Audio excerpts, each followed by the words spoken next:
Brain নষ্ট হবার জন্য দায়ী 7টি বদঅভ্যাস। 1. সকালে নাস্তা না করা। সকালে নাস্তা না করলে ব্রেন ঠিকমতো কাজ করতে পারে না, মাথা ঝিমুনি দেয়, মনোযোগ কমে যায়। 2. রাতে দেরিতে ঘুমানো।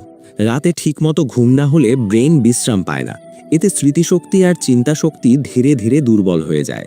3. সকালে খুব বেশি ঘুমানো। অতিরিক্ত ঘুমও ভালো না, এতে শরীর অলস হয়ে যায়, মাথাও ঠিকমতো কাজ করে না। 4. ইচ্ছা করে প্রস্রাব আটকে রাখা।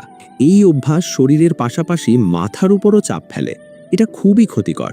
5. বেশি মিষ্টি জাতীয় খাবার খাওয়া। অতিরিক্ত মিষ্টি ব্রেনকে ধীরে করে দেয়, মনোযোগ কমে, চিন্তা ভারী লাগে। 6.